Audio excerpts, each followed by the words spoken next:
Hey there, my name is Shane Craddock, and this is the Inner Edge podcast, where I share a different take on how to lead and live a sustainable, high-performance life. Over the course of different episodes, I'm going to challenge the belief that tension, stress, and struggle are essential to success and creativity.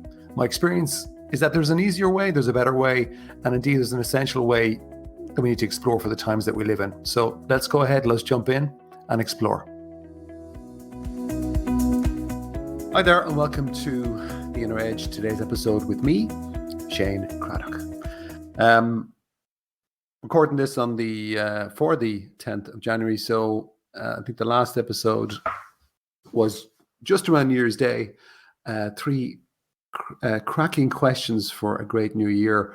If you're interested in having maybe a little bit of reflective space to think about three humdinger questions, I would encourage you, if you haven't listened to it already, to go back on that one. Other than that, if you're listening to this in the new year, around in early January, I wish you the very best for this year.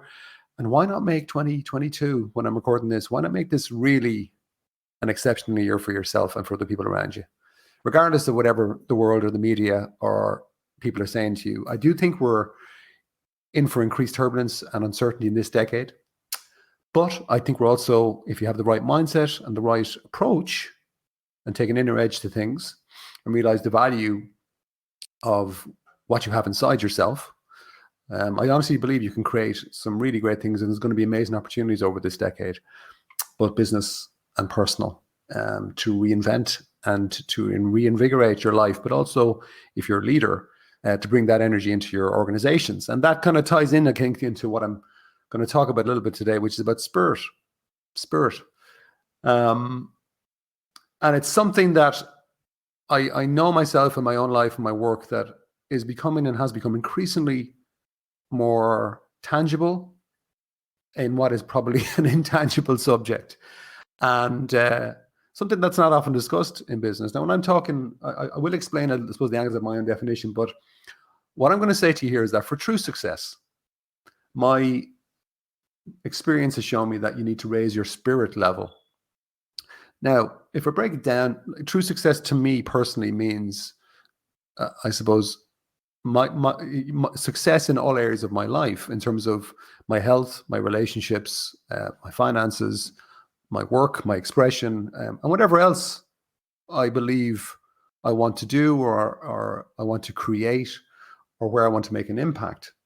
So true success to me is more of a 360 type of thing in your life, as opposed to, for a lot of people, success can be very narrow. They don't often realize they can just be very focused on one area, like money or status or power. But I suppose, as somebody said to me before, like, how much is enough when it comes to even finance? And what you'll always find is that it's empty at a certain point. So when I talk about spirit, I don't really mean, I do mean spiritual, I guess, but I don't mean it in a religious context. And in Ireland, and being Irish and being raised a Catholic, there's all sorts of emotional baggage around that word spiritual. But for me, I'm not, even though I was raised a Catholic, I'm not a practicing Catholic. I would consider myself spiritual. I'm interested in those areas. I'm interested in all religions. I'm very curious about that kind of area. I do have a strong faith in something. I don't know, maybe you do, maybe you don't, but I do believe that there is an intelligence in life. You can call it whatever you want. But that aside, which maybe can be more philosophical, what I really have an awareness of, and I see it with my clients, and I'm very aware of it in myself, is my own energy level, which I connect to the word spirit.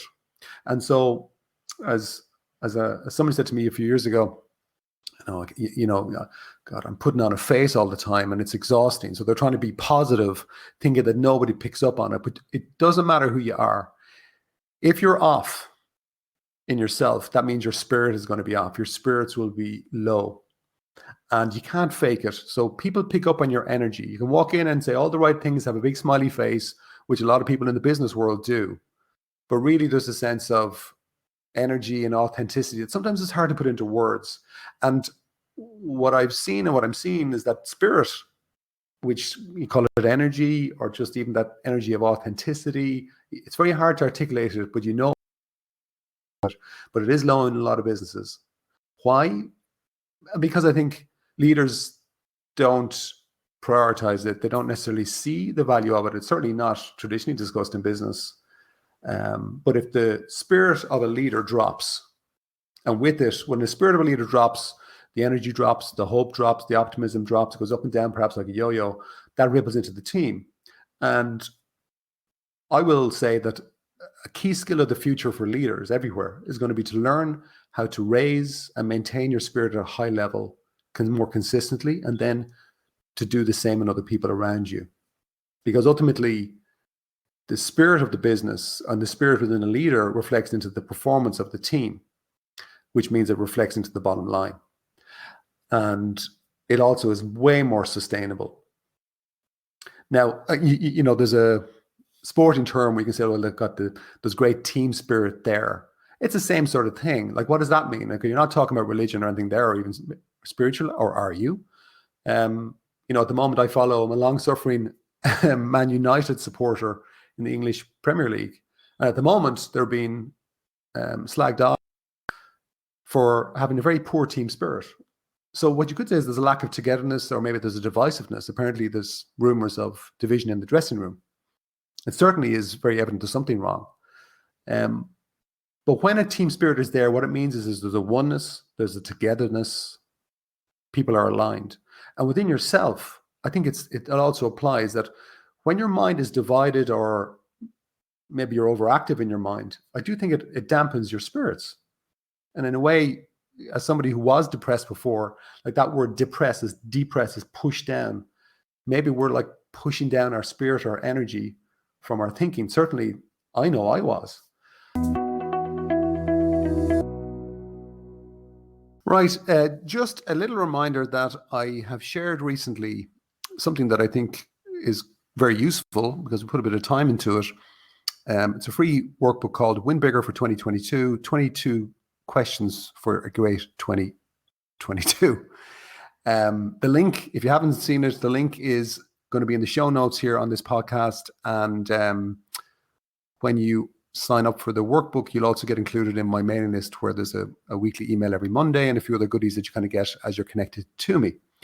Now, it is also going to be the perfect complement to a webinar that I'm holding on Monday, the 17th of January, which is, I think, the third Monday of this year's January. And that's normally actually called Blue Monday, because apparently it's supposed to be the most depressing day of the year. But when I did a bit of research on that, I realized it's kind of BS, because it was first published in 2005 by a press release from a UK travel company called, I think, Sky Travel. But there's actually no science to back it up. But I think the fact that somebody puts something like that out into the consciousness or out into the ether, people can pick up on it. And it certainly has gained traction as being the most depressing day of the year, the third Monday of January. So, but I'm hoping you don't buy into that kind of rubbish, because it is rubbish. Even though when you're in Ireland in dark, damp, cold Monday, it's probably easy to buy into maybe and feel sorry for yourself. But anyway, I decided to rename the 17th of January this year, Monday, WinBigger Day. A chance to be inspired, to think bigger for yourself, and to really up your game. So I'm holding a webinar. It's going to be 1 hour long, 7 p.m. Irish time. And I will be sharing some ideas and being at your best and help you to shake off some mental cobwebs. It'll be really, really worth it. I'm charging a nominal fee of 37 euros. And the link also will be in the show notes. But as I say, you don't have to attend. You can also do the workbook there, WinBigger one, for free. That'll be in the show notes too. But I might see you at that webinar if you get this audio in time. All right, back to the show.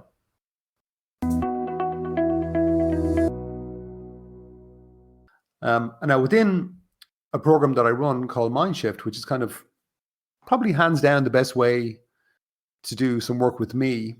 If you're not working with me one-to-one, because A, can be expensive, and B, it's not limited amount of people I can do at any one time. But Mindshift is without doubt probably the best way to kind of get in and work with me, because it impacts on so much in your life. I'll talk about that a different day. But within that program, there's a concept that I put in front of people, which is called the Nyart Star. And the Nyart Star, the Nyart is the Irish word for vitality or vigor. And I think there's some sort of a spirit element in it too, because I break down the North Star in 4 categories: your physical energy, your mental side, your emotional side, and then your spiritual or spirit side. And the spirit side, I believe, is going to become increasingly more important over the next 10 years. And you're going to see this coming through. Now, there is going to be resistance to it, but that's the way it always happens. I mean, I was talking to a client recently who had attended the Ernst & Young Entrepreneur of the Year Award, their CEO retreat there a few months ago in Ireland, down in Killarney. And they were saying it was just all about mindset. And it's funny, you know, he was saying that 10 years ago, if you'd said that everybody would have been talking about mindset today in 2021, 22, you probably would have been laughed at. But I remember 20 years ago getting into some of this stuff and starting to run workshops, try to set up a cult.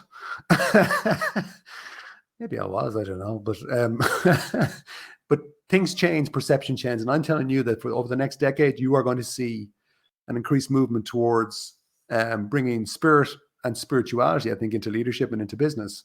Now, there's going to be different ways of doing that. For me personally, I like to keep it very practical. That's my own approach. I'm not particularly into dogma because I've suffered in that context at different times. I think it's very practical. And to me, ultimately, bringing spirit about yourselves really comes from working on yourself. And I remember myself when I was very depressed, as I mentioned earlier on, and my spirits were low. Really, the cause of that was I was in my head too much. And what I've had to learn to do since is to bring my heart and my soul, without hopefully sounding too corny, to bring those elements into it and to understand, what does that actually mean? Like, what does that actually mean, Shane? But certainly I'm much more aware now that overthinking, being in my head too much, that does shut off the spirit side of things. It does affect it. And as a result, it will affect things like your creativity, your sense of intuition. You know, when your spirit levels are high, think about it. Really, it's another way of saying it could be, well, you're in the flow. And most people understand that. That's the same thing to me. So the flow, some people would say that is a spiritual experience. I think it is. And I think it's probably the way that we're built. We're built to be more in flow than we realize. When you're in the flow, spirits are high, decisions flow, they're easy. You make them on the fly. Clarity is high. Your creativity, your enjoyment is high. Really, everything starts to kind of move. And in many cases, a lot of my clients would have said, yeah, when they're in the flow, they kind of almost have the Midas touch. And I do think that comes in when your spirits are high. And it's very personal. Nobody else can tell you when they're high. You are the only one that can sense it. And I know for me personally that one of the ways that I raise my spirits is to be in nature. You know, you don't have to go on a course, don't have to go on a program. But while I'm in nature, I kind of just go into free flow thinking mode. And perhaps that's maybe where the learning is. You know, and I think business traditionally, up to certainly this point, has been an intellectual sport. And for good reason. But I think there are consequences to that. And part of the consequences are that, and as we're seeing, it doesn't necessarily always respect people, doesn't necessarily always respect the environment. And I think when you bring in the heart and the soul and bring in spirit, major shift there that you will see happen is that the priority around people becomes much more centered. But what I see in the process at the same time is that you also can make more money, but it's more sustainable model. And I think that is, I think the point that we're at in terms of a transition right now in terms of leadership, because I think the model is broken, it's not working, and spirit needs to come more into the conversation in the boardroom, into our teams. You may not want to call it spirituality, because you probably, if you're listening to this, you're going to raise your eyes to heaven. But you could call it flow. You could call it a higher sense of well-being. Even though the well-being, I think, is a word that's also misused. There's many different layers to that. But I am telling you now, today, in January 2022, that the coming decade, the coming thing is spirit, without a doubt. It's going to be understanding how do we raise our spirits and how do we do the same thing in other people? Because ultimately, the leader's job is to influence and improve the people in their team, in their organization. And if you can understand how to do that in yourself, well, that's the best starting point to bring it into other people. So, a few questiones. How are your spirits now? You know, your spirits will go up and they will go down. Guaranteed. I'm the same. But how are they now for you? And when they drop, like, what's different about you? Can you see what might be causing that? Is it, most people say, well, it's the circumstances. I would say, well, maybe look at your thinking. Maybe look at your thinking. And then on a very practical level, for you personally, what are 3 ways that you can elevate your spirit today? What are 3 ways that work for you? Again, there are multiple ways to do it. I could give you probably 100, but what 3 ways do you think might work for you? And my challenge for you today is at some point, do one of them. Little gift for you. See, can you raise your spirits?